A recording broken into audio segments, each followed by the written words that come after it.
Okay, so today we are gonna discuss about AMC Collage and Pitt's neuron.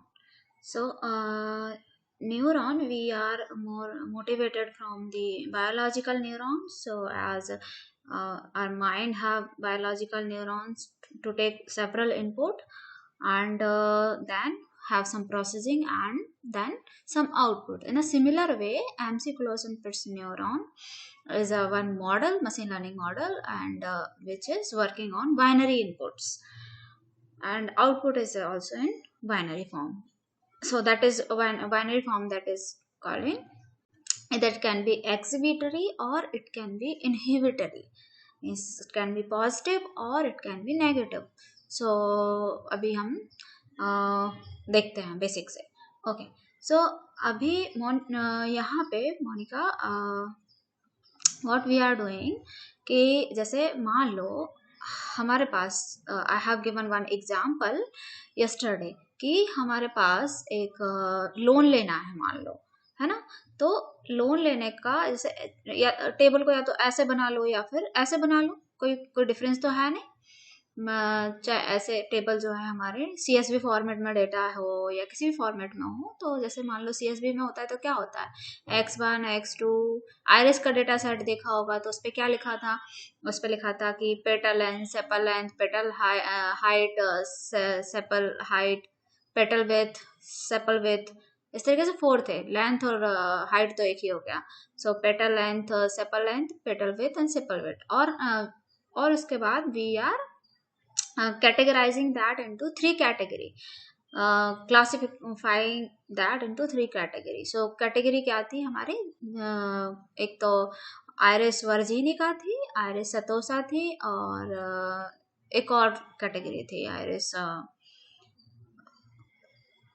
Versicolor शायद, हाँ. सो iris versicolor थी. तो इस तरीके से हमारे पास 3 कैटेगरी थी, हमको 3 में करना था. अभी हम मान लेते हैं 3 की जगह एक दो एग्जाम्पल लेके चलते हैं. जैसे पहला एग्जाम्पल तो ये समझ लो कि जैसे तुमको लोन लेना है ना. तो लोन लेने के लिए तुम्हारे पास क्या होना चाहिए, तो एक तो तुम्हारा नाम वगैरह दैट मैटर नहीं करता है कि नाम क्या है. जैसे मान लो तुम्हारी सैलरी क्या है, ये तुम्हारा X1 हो गया मान लो, और तुम्हारा दूसरा तुम्हारा एड्रेस मान लो, या फिर कुछ रिकॉर्ड्स मान लो. तो अभी इस तरीके से बहुत सारी चीजें होती हैं लोन लेने के. अभी हम यही चीज मान कर चल रहे हैं. तो सैलरी, अगर, क्योंकि हमारे मशीन को हमें ट्रेन करना है, तो जैसे हमारी सैलरी की एनकोडिंग, जैसे हम अगर पिट्स और न्यूरॉन की बात करें तो हम कुछ ना कुछ एनकोडिंग करते हैं, क्योंकि ऐसे उसमें टेक्स्ट को लेके समझ में तो नहीं आता है मशीन को, तो हम क्या करते हैं, कुछ ना कुछ एनकोडिंग कर लेते हैं. तो जैसे 0-1 समझता है मशीन, तो मान लिया कि जैसे सैलरी तुम्हारी 50,000 से कम है, लेस देन 50,000 है, तो तुम इसको कह रही हो 0. तो तुम्हारे पास कोई X1 है, X1 नहीं, लेस से तुम्हारे पास पहला कोई इंसान है, कोई भी पर्सन है, उसकी सैलरी है, फिर दूसरे की सैलरी है, फिर तीसरे की सैलरी. इस तरीके से इसके मान लो तुम्हारी 20,000 है सैलरी, जो कि 50,000 से कम है, तो तुमने इसको दे दिया 0. इसको दे दिया दूसरे की सैलरी 1 ज़्यादा है, तो तुमने इसको दे दिया 1. उसकी सैलरी 50,000 से कम है, तो फिर से 0 दे दिया. किसी की ज़्यादा है तो 1 दे दिया. इस तरीके से तुम सैलरी के बेसिस पे एनकोडिंग कर रही हो. एक तो ये तरीका है. जैसे इसकी भी एड्रेस की भी, मान लो तुम्हारा एड्रेस थोड़ा सा मैटर करता है. मैं जस्ट जनरल एग्जांपल दे रही हूँ, नॉट मशीन लर्निंग वाला भी. तो जैसे X2 भी है हमारा. X2 में क्या हो गया यहाँ पे कि जैसे एड्रेस है, एड्रेस अगर तुम्हारा परमानेंट है या फिर जो है टेम्पररी है. तो अगर तुम्हारा परमानेंट एड्रेस है तुम उसको 1 मान दे रही हो, ठीक है. तो इसका मान लो परमानेंट एड्रेस है, इसका भी परमानेंट एड्रेस है, इसका परमानेंट एड्रेस है, इसका नहीं है, हाँ, इसका भी नहीं है, इसका टेम्पररी एड्रेस है. तो इस तरीके से तुमने मशीन को वो दे दिया कि कैसे, मतलब कैसे टेक्स्ट वगैरह के डेटा को हम इसमें ले जाके लर्निंग कराते हैं और कैसे ये प्रेडिक्शन होता है. तो उसके लिए अभी मान लो ये 2 चीजें ऐसी थी, इसको जहां जहां इस 0 की जगह हम हमारे पास और इनपुट, अभी हम न्यूरॉन की, पिट्स न्यूरॉन की बात ना करें अगर, तो हमारे पास क्या हो सकता है इनपुट में, जैसे ये भी हो सकता है। तो अभी हम ना चाहे ऐसे कर लो, चाहे टेबल को ऐसे लिख लो, कोई फर्क पड़ रहा है? नहीं पड़ रहा है। ऐसे में लिख लो। तो ये मेरा हो गया, ऐसे लिख लिया मैंने अभी फिलहाल के लिए। तो इससे क्या याद आ रहा है तुमको? इक्वेशन ऑफ लाइन याद आ रही होगी कि हमारे पास एक लाइन होती है। ये मेरा एक्स एक्सिस हो गया, वाई एक्सिस हो गया। अभी जैसे मैंने ये मान लिया कि ये है। अब इसके करस्पॉन्डिंग में डेटा पॉइंट्स बना रही थी। तो डेटा पॉइंट्स बना रहे थे, तो जैसे मेरे पास मान लो ये 2 पॉइंट्स हैं अभी फिलहाल। कौन कौन से? ये वाले 2 पॉइंट्स हैं, ये वाले, ठीक है। 0 1 3 2 2। तो अभी मैंने मान लिया ये मेरा 1 है, ये मेरा 2 है, 3 है, 4 है। ये मैंने मान लिया ये भी मेरा 1 है, 2 है, 3 है, 4 है, ठीक है। तो ये 1 2 3 एंड 4। यहाँ पे भी 1 2 3 4। मतलब सिंपल कहने का मतलब ये है कि यहाँ पे मेरे ये है। तो अभी मैं अगर यहाँ से देती हूँ 1 और 3, तो यहाँ पे x, इसका मतलब है x एक्सेस पे 1, ये वाला इनपुट दे रही हूँ पहले मैं, x एक्सेस पे 1, इस पे 3। तो ये पॉइंट यहाँ जाएगा, ठीक है, 1,3 का। ऐसे ही मैं दूसरा इनपुट दे रही हूँ 2,2 का, 2,2। तो मेरा इनपुट किधर है? इधर है, ठीक है, 2,2 का। अब मैं इस लाइन को ड्रॉ करना चाहती हूँ। तो अब मुझे इस लाइन को ड्रॉ करने के लिए क्या चाहिए? एक स्केल चाहिए पड़ेगी, तब ना मेरे लाइन ड्रॉ होगी, क्योंकि अभी उतना क्लियरिटी नहीं है पॉइंट्स में। एक पॉइंट होता तब तो, अकेला पॉइंट होता तो हम लाइन को कैसे भी खींच सकते थे। मान लो मेरे पास ये 2 पॉइंट भी ना होते, मेरे पास सिर्फ एक ही पॉइंट होता, सिर्फ एक पॉइंट होता है ये वाला। ये क्या है? 2,2 का है। तो तुम इस लाइन को कैसे ड्रॉ करते? इस लाइन को तुम कैसे भी ड्रॉ करके देखते सकती थी। तुम ऐसे ड्रॉ कर लेती, ऐसे ड्रॉ कर लेती, ऐसे ड्रॉ कर लेती। तुम्हें पता तो नहीं चल रहा ना कि दूसरा पॉइंट किधर है? नहीं पता चल रहा है। तो ये लाइन कैसे भी जा सकती थी अगर एक पॉइंट है। तो ये है अंडर फिटिंग, मतलब उतने डेटा को लर्निंग नहीं हो पा रही है कि इसे कहाँ से जाना है, क्या इससे हम जनरलाइज करें, किस काम के लिए ये हो रहा है। तो यहाँ पे ये प्रॉब्लम आ रही है कि हाँ, उसे समझ में नहीं आ रहा है कि हम ड्रॉ क्या कहाँ से करें, ठीक है। तो अभी हमने एक पॉइंट में हमारी हो रही थी अंडर फिटिंग, उतनी ज्यादा लर्निंग नहीं होती। अब अगर मेरे पास दूसरा पॉइंट है 1,3 का, दूसरा पॉइंट किसका है? 1,3 का। अब अगर यहाँ पे दूसरा पॉइंट भी आ जाता है 1,3, ये वाला मान लो, तो अभी मेरे पास थोड़ी सी लर्निंग हो गई कि हाँ, लाइन जो है वो मेरी ऐसे जानी है, ऐसे इस पॉइंट से होते हुए जानी है, क्योंकि तभी ना मेरे दोनों पॉइंट कवर होंगे। तो तुमने ये जनरलाइज कर दिया। अब हो सकता है इतने में भी थोड़ा सा ये है कि ये बाकी आगे कहाँ से जा रही है। तो 2 पॉइंट यहाँ पे सफिशियंट है ये चीज को ट्रेन करने के लिए कि इससे इक्वेशन, लाइन की इक्वेशन क्या बन रही है। तो मैं जैसे अगर मेरे पास और ज्यादा पॉइंट है तो और अच्छी बात है। जैसे 0,4 है, तो अब मुझे एक्सेस का भी पता चल गया, यहाँ से जाना है। ये एक पॉइंट 0,4 भी पता चल गया, एक पॉइंट 4,0 भी पता चल गया, 4,0। तो अब मुझे और आसानी पड़ रही है समझने में।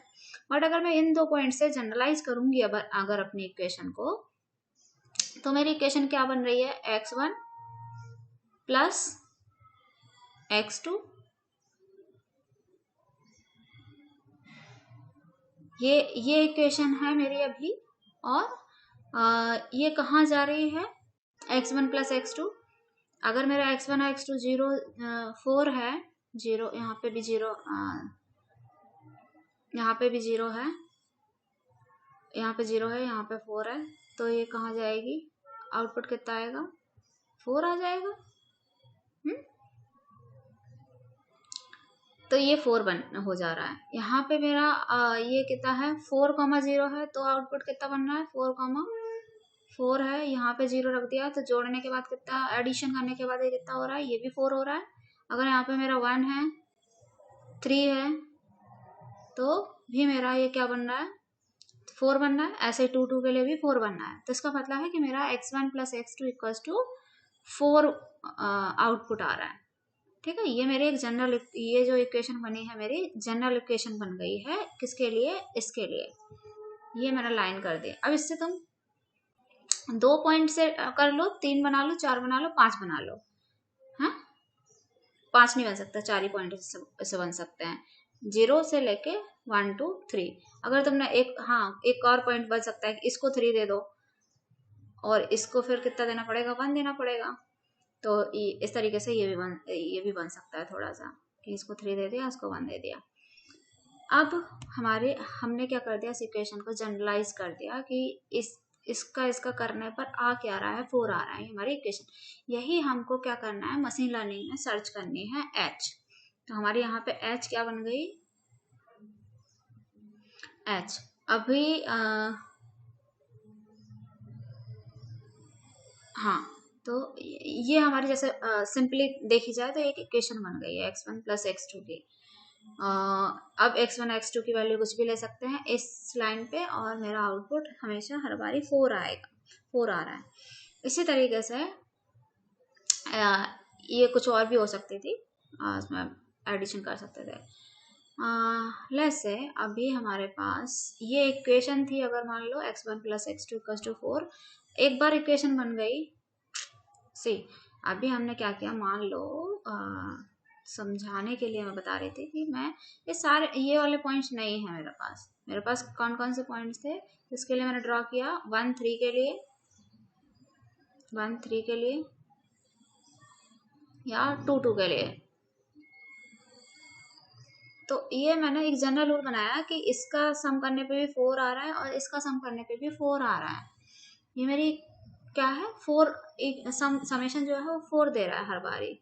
तो अब अगर मैं यहाँ पे अगला पॉइंट वेरीफाई करूँ, अगर मैं इस वाले पॉइंट से वेरीफाई करने की सॉरी इस वाले पॉइंट से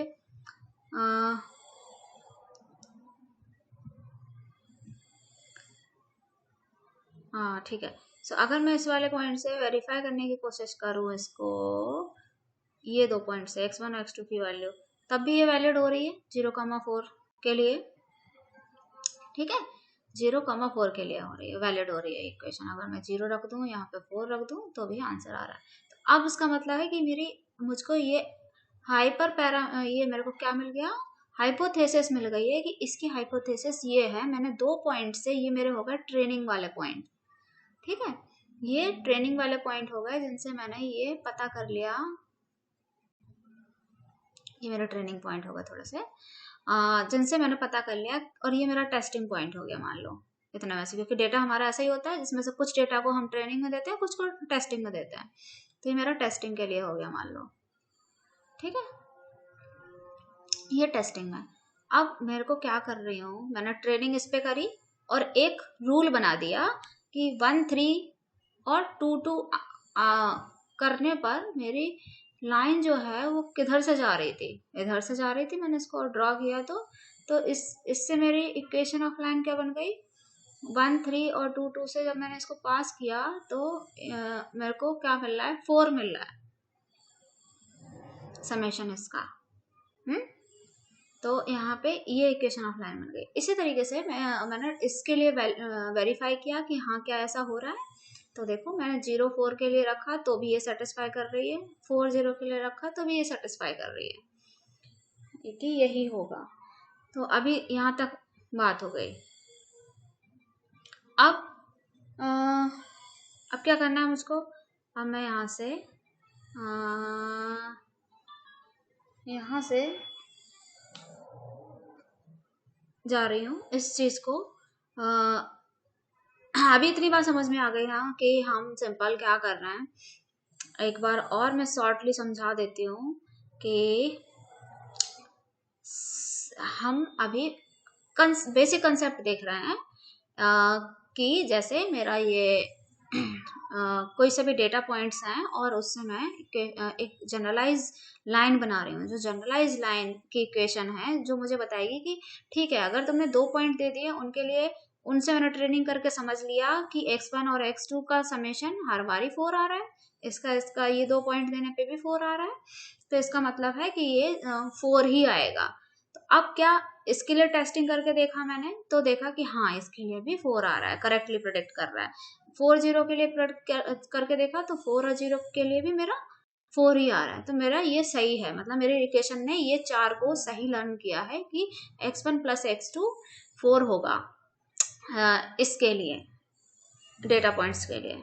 ठीक है, यहाँ से एक जनरल लाइन बना दिया है according to that data point के, ऐसा ऐसा होने पे ऐसा होना चाहिए। तो ये मेरा मशीन ने समझ लिया है, ये मैंने समझ लिया है कि ऐसा ऐसा होने पे, वैसे भी तुमको दिखाई दे रहा होगा तुम्हारे दिमाग से अगर देखोगी तो 1 3 का सम 4 हो रहा है, 2 2 का सम 4 हो रहा है।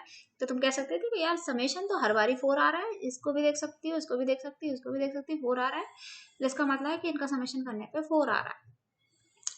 ऑपरेशन कोई और भी हो सकता है, लेकिन अभी हम जस्ट सिंपल बात कर रहे थे। तो ये हो गई मेरी बात कि कैसे क्या हम फाइंड करना चाह रहे हैं, ये हम एक हाइपोथेसिस पता करना चाह रहे हैं h(x), जो मेरी ये बताएगी कि हाँ अभी आगे आ जाने तो सारे डेटा पॉइंट्स उनके लिए ही वैलिड होगी।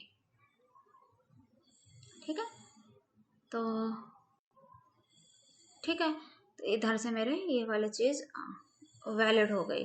अब ट्रेनिंग में मैंने क्या दिया, लेबल भी दिए हैं। यहाँ पे मेरे को ये भी बताना पड़ेगा कि हाँ जैसे ये मेरा y है,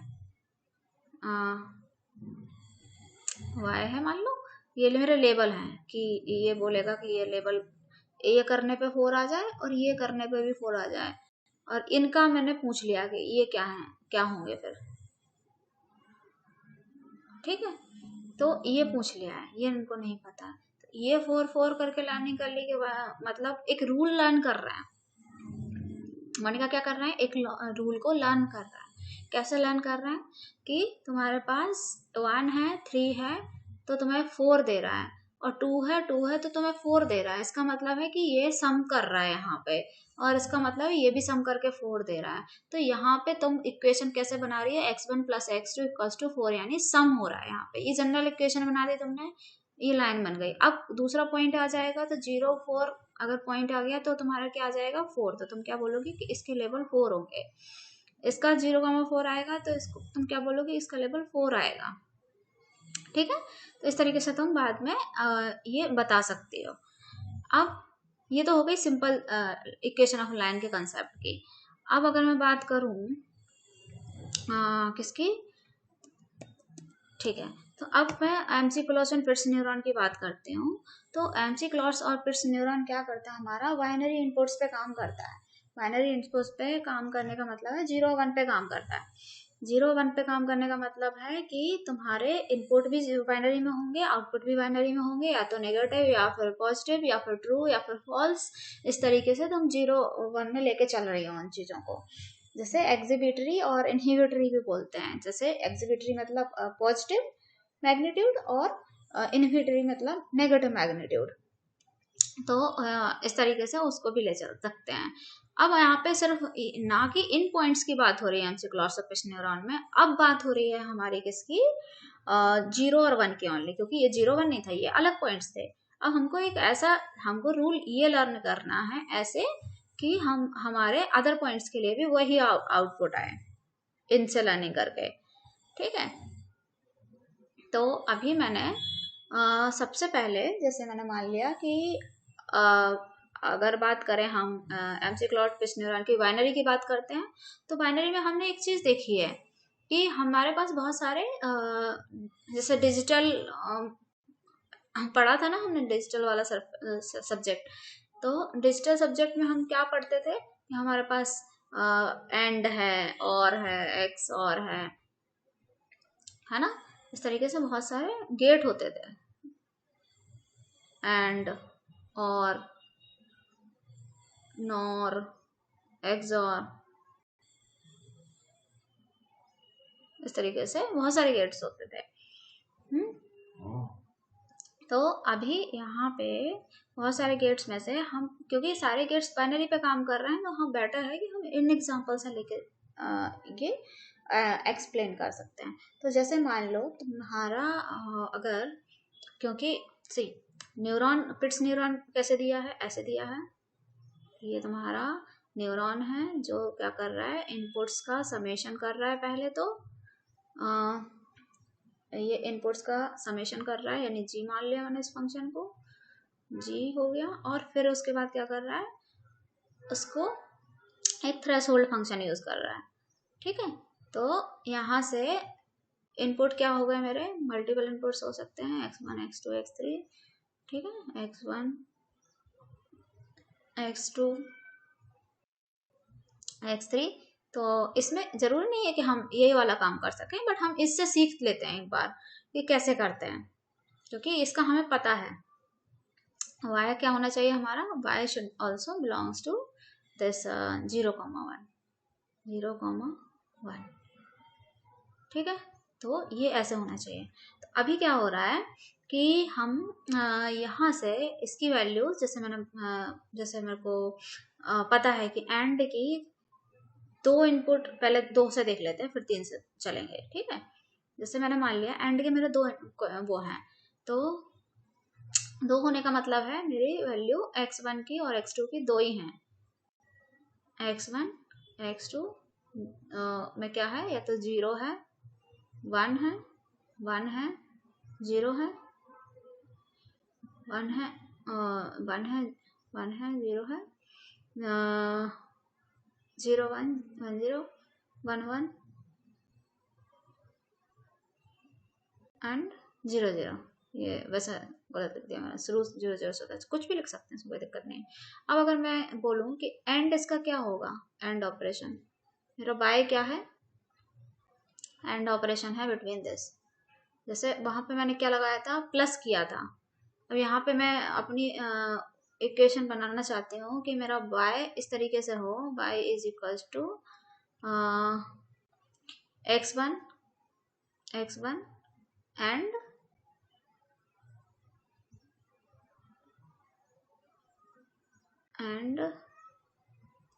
x2। ठीक है, सो ये मेरा क्या हो गया, यहाँ पे मैंने इसे थोड़ा सा ठीक नहीं दिख रहा है, कोई बात नहीं। तो ये क्या हो गया, एंड x2। अब मेरा y इस तरीके से होना चाहिए, क्योंकि रूल तो कुछ भी हो सकता है ना। इस प्लस की जगह y equal to x1 plus x2 की जगह पहले मेरा रूल क्या बना था, अब इक्वेशन में मेरा रूल बना था x1 plus y equal to h। इसकी इक्वेशन बनी थी h equal to x1 plus x2। यहाँ पे ये बना था मेरा। तो ये मेरा क्या था, इसे हाइपोथेसिस कह रही हूँ, इसे बाय भी बोल सकते हैं कि ए हाइपोथेसिस बने थे, है ना। यही बाय हम यहाँ पे बोल रहे हैं कि प्लस की जगह अब मुझे क्या चाहिए, y equal to x1 plus and x2। तो अब एंड 1 कब होता था, जब दोनों इनपुट 1 हो तब 1 होता है, अदरवाइज 0 होता है। ये हम पढ़ चुके थे एंड में, डिजिटल एनालिसिस में हम पढ़ चुके थे। तो तो ये गेट में क्या होता था कि जब बोथ इनपुट हाई होगा तभी हाई होगा। तो अगर मैं इसकी बात करूं कि ये मेरा हाई कब दे रहा है, 1 कब दे रहा है, जब दोनों इनपुट मेरे 1 हो। तो अब मैं इसको क्या थ्रेशोल्ड रख सकती हूँ, क्योंकि मुझे यहाँ से पहुंचाना है इधर से। तो ये यहाँ पे एक मेरे को थीटा लर्न करना है। जैसे समेशन किया इसका, तो कितना हो गया, समेशन करने के बाद देखो इसका सम 1 हो रहा, इसका सम 1 1 1। अगर मैं समेशन की बात करूं तो ये क्या हो रहा है, 1 1 1 0, है ना। तो अभी समेशन हो रहा है, जैसे जोड़ की बात करूं, क्योंकि ये फंक्शन क्या कर रहा है, सम कर रहा है। तो यहाँ पे मैं जोड़ की बात करूं, इसकी जी की बात करूं, तो ये क्या जा रहा है, 1 1 1 0। क्योंकि हम बेशक एंड कर रहे हो, स्टिल हमको क्या चाहिए, ऑपरेशन एंड का करवाना है, यहाँ से इन दोनों को मैच कराना है। तो ये हो क्या रहा है कि वैसे यहाँ ये 1 कब दे रहा है ये देखना है तुमको। तो इसके लिए x सिर्फ ये वाली लाइन है जिसके लिए इसका सम जो 2 हो रहा है, सॉरी 1 नहीं हो रहा है, इसका सम कितना हो रहा है, 2 हो रहा है। तो मेरे पास सिर्फ ये ओनली ऐसी लाइन है, समझ रही हो, ये लाइन अकेली ऐसी है मोनिका, कि जिसके लिए तुम्हारा आउटपुट क्या आ रहा है, एंड का आउटपुट 1 आ रहा है। ठीक है, एंड का आउटपुट कितना आ रहा है, 1 आ रहा है। तो अभी ये क्या है, तो इसका मतलब है तुम्हारा थ्रेशोल्ड क्या होना चाहिए? क्या तुम्हारा सम 1 होने पे 1 आना चाहिए? नहीं, 0 आ रहा है, ये गलत है। मुझे 1 वाला आउटपुट गिनना है। क्या तुम्हारा सम 1 है अगर दोनों x1 x2 का मिला के, तो 1 आया है? नहीं आया है, तो ये गलत है मेरा। तुम्हारा सम 1 कब आया है? जब दोनों x1 प्लस x2 कितना हो गया? 2 हो गया। तो मेरा यहाँ पे थीटा जो है, मेरा यहाँ पे थ्रेशोल्ड, थ्रेशोल्ड क्या होगा तुम्हारा? जो वो हो गया 2। ठीक है, यहाँ पे क्या लर्न किया तुमने? 2 लर्न किया कि इन दोनों का सम जो होगा 2 होगा, तभी जाके मेरा एंड गेट की क्वेरी फायर, मेरा एंड गेट जो है वो फायर होगा। इनपुट से जो आउटपुट होगा वो वाले वो न्यूरॉन फायर होगा। ठीक है, तो पहला एग्जांपल मैं इससे दिया तो मुझे क्या समझ में आया? ये वाला। तो अगर मैं इस इक्वेशन को एंड की जगह किस में करके देखूं? प्लस में करके देखूं, तो मेरा इक्वेशन कैसे बनेगी? ऐसे बनेगी। थ्रेशोल्ड कितना होना चाहिए? x1 प्लस x2 वाले इक्वेशन में अगर मैं कंपेयर करूं, क्योंकि मेरी मशीन लर्निंग की इक्वेशन यही होती है, लाइन की इक्वेशन ये होती है। ठीक है, ये हो रही है यहाँ पे, और भी कुछ पॉइंट्स होते तो वो भी ऐड हो जाते हैं। तो अभी इन दोनों के बेसिस पे, सम के बेसिस पे मैंने ये वाला पता कर रही हूँ। 3 होते तो 3 सम हो जाते हैं। तो अभी ये 1 होगा, ये 1 होगा, तब ये 2 हो जाएगा y, और 2 होगा तभी मेरा आउटपुट यहाँ पे 1 आ रहा है। तो ये बता रहा है कि ये जो थ्रेशोल्ड है तुम्हारा, वो क्या होना चाहिए? Should be theta equal to theta. Theta मतलब इक्वल टू क्या हो जाएगा? 2 हो, तो ही मेरा ये 2 होने पर ही मेरा क्या जाए? थ्रेशोल्ड फंक्शन पता कर लिया कि यहाँ से, तो ही ये क्या दे? 1 दे। अगर ये सम 2 होगा तो ही ये 1 दे। यही हो रहा है ना यहाँ पे। आउटपुट y कब 1 होगा? आउटपुट y कब 1 होगा? जब ये क्या हो जाए मेरी, ये थीटा जो होगा वो 2 के बराबर होगा। तो ऐसे ये इक्वेशन मान लो, तो यहाँ से थीटा इक्वल टू कितना आ गया तुम्हारा? 2 आ गया। ठीक है, अभी हम बात करें अगर दूसरी वाले की, ये तो बहुत स्लो बता रही हूँ मैं चीज़ों को। अगर मैं दूसरे वाले की बात करूँ, थीटा यहाँ से मेरा ये थ्रेशोल्ड फंक्शन आ गया मेरा। ठीक है, मेरा थ्रेशोल्ड फंक्शन ये आ गया है। तो ये बता रहा है कि अगर मेरा सम जो है, इसका सम जो है वो 2 आएगा, तो मुझे ये वाला फंक्शन फाइंड किया मैंने। ठीक है, कि एक्टिवेशन फंक्शन, अगर मेरा सम जो है वो 2 होगा इन दोनों का, तो ही मेरा y इक्वल टू 1 दे, y इक्वल टू 1 दे एंड के लिए, अगर एंड पे काम कर रही हो तुम। तो ये मुझे लगता है अब तुम्हें समझ में आ गया है पहला वाला। अभी मैं एक और एग्जांपल ले लेती हूँ, एंड की जगह मैं और करके देखती हूँ। ठीक है, और गेट के लिए समझते हैं।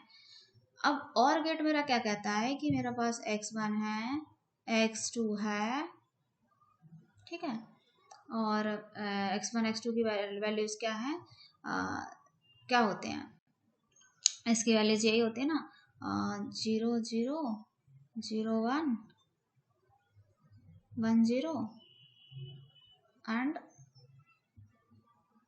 1 0 एंड 1 1। ठीक है, ये होते हैं। अगर मैं इसको ऐसे करके चलूँ, ठीक है, अब मुझे एक तो क्या निकालना है? एक तो g निकालना है कि इनका सम कितना होगा, दूसरा मुझे f निकालना है। ठीक है, तीसरा मुझे गेट लगाना है, और गेट लगाना है, तब मुझे पता चलेगा और गेट से कि मुझे f क्या लेके चलना है। तो अभी मुझे और गेट का क्या पता है? और गेट का मुझे ये पता है कि कोई भी इनपुट 1 होने पर ये 1 होता है, यानी मेरा y जो आएगा वो 1 देगा। कब देगा 1? इन 3 केसेस में। ठीक है, 1 होने पर 1 देगा।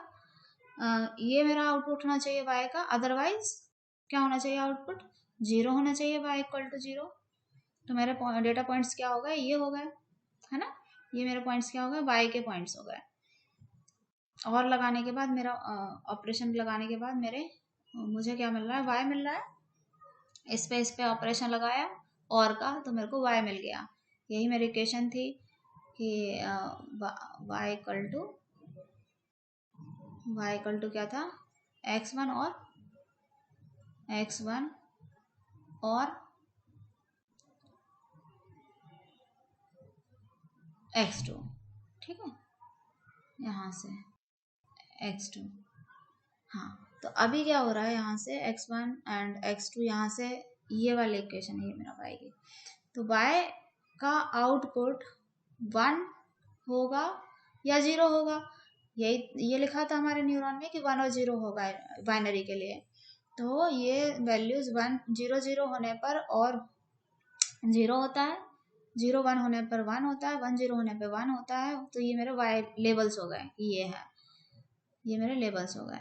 अब ये लेवल्स 1 कब दे रहा है, अगर मैं सम के फॉर्म में बात करूं, क्योंकि मेरे उसमें क्या जा रहा है, मेरे न्यूरॉन में जा रहा है x1 प्लस x2, यही तो जा रहा है न्यूरॉन में। न्यूरॉन में क्या जा रहा है, x1 प्लस x2 जा रहा है।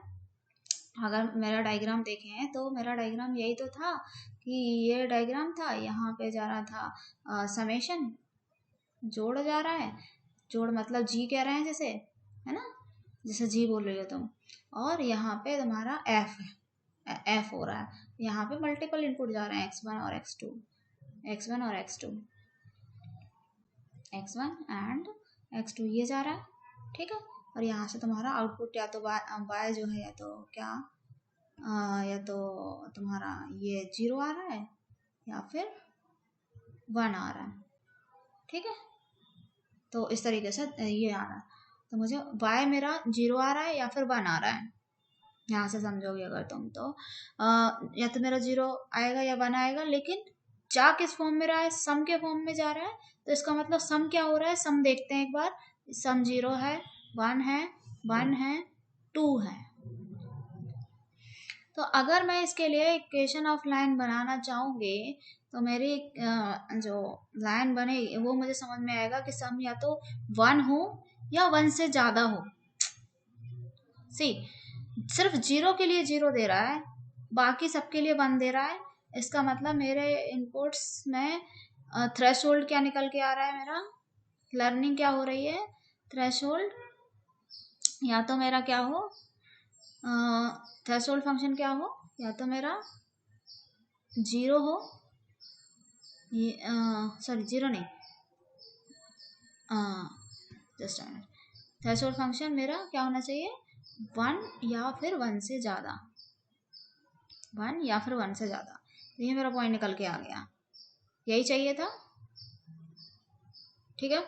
समझ आ रहा है मोनिका,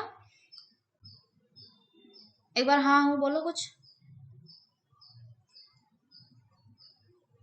हाय, हाँ समझ आ रहा है,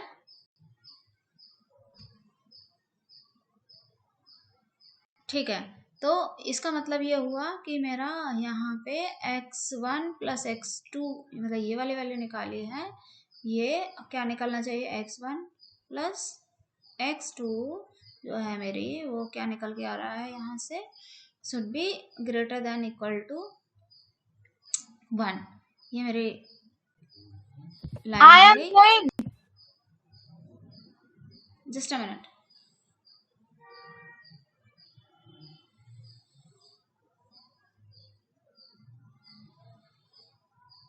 ओके। तो यहाँ पे क्या आ रहा है, ये चीज निकल के आ रही है। अभी अगर हम और बात करें, यहाँ से और बात करें क्या लर्न करने की, ये हमारे x1 plus x2 equals to 1, ये लीनियर इक्वेशन बन के आ रही है, ठीक है। तो इसके अकॉर्डिंग हम इसमें कोई भी वैल्यू रख ले, 0 1 तो जो हमारा क्या है और फंक्शन काम करेगा। इसी तरीके से हम कोई सा भी एग्जांपल ले लें, वन मोर एग्जांपल हम और ले लेते हैं। कौन सा? नॉट का ले लेते हैं, नॉट का ले लेते हैं। एंड और एंड होता है और होता है एंड और क्या होता है? नॉर होता है। नॉर का एक फंक्शन ले लेते हैं, ठीक है। नॉर पे हम एक बार देख लेते हैं। तो इस वाले की अगर बात करूँ मैं, अच्छे से आप एकदम इजीली समझ में आ जाना चाहिए। तो x1 है तुम्हारा, x2 है तुम्हारा, और तुम्हारा क्या है? g है, और यहाँ पे क्या है तुम्हारा? g के साथ में क्या है? y है। y जो है तुम्हारा क्या है हमारा? और वाला की जगह नॉर फंक्शन जो हो गया, यानी y इक्वल टू, तुम नॉर लगा रही हो किस पे? इस वाले पे, x1 नॉर x2। ये हो गया ना तुम्हारा function.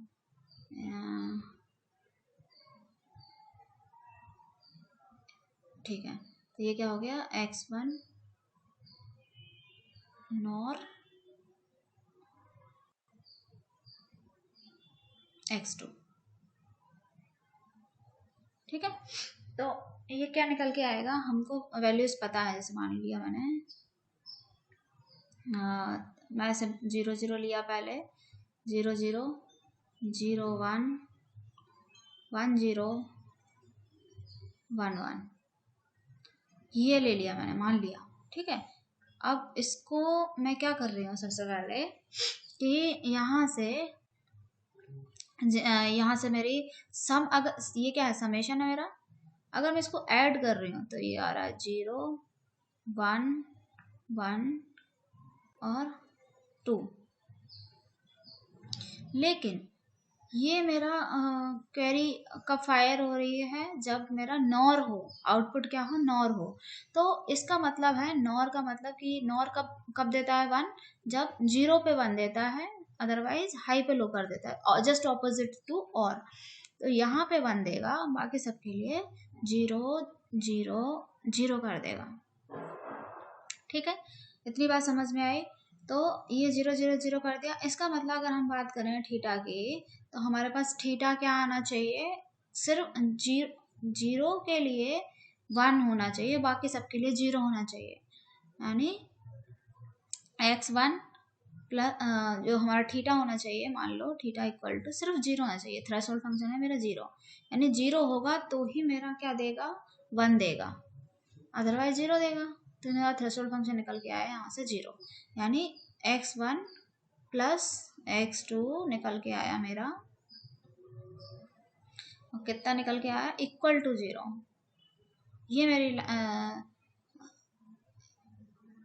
x1 plus x2 equal to 0, हाँ, ये निकल के आया है general rule h of x, ठीक है। तो अभी ये एक ऐसे देख लिया। तो इस तरीके से हम क्या कर रहे हैं? हमने जनरलाइज कर दिया है, और जनरलाइज करने के बाद हमने जैसे हमको क्या करना था? g ऑफ x में हमारा जा रहा था सम सारे इनपुट्स का, तो ये g ऑफ x g में जा रहा था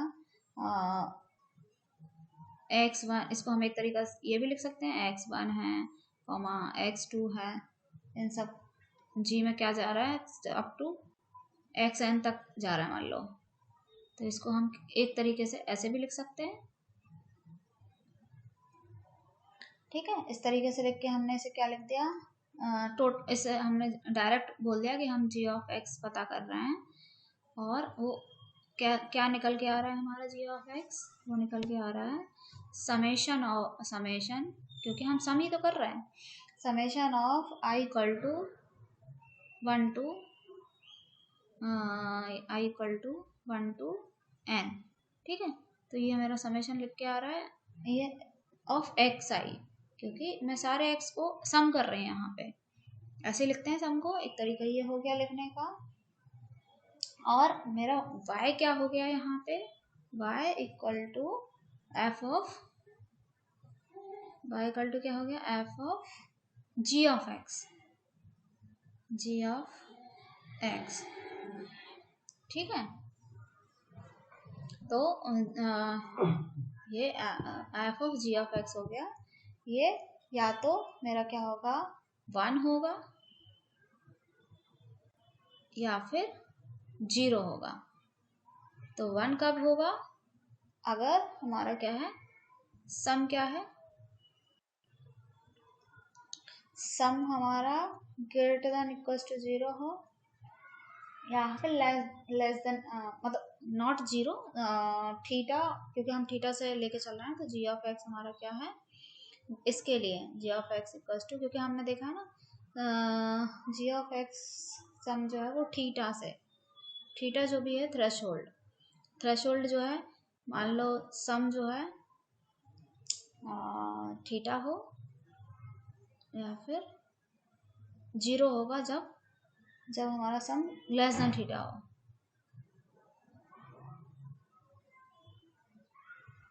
If g of x is less than theta,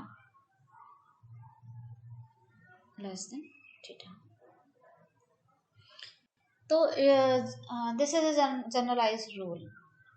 So I think that's sufficient for today. This is all about McCord's neuron, and have a nice day, and in next lecture we'll focus on more advanced things.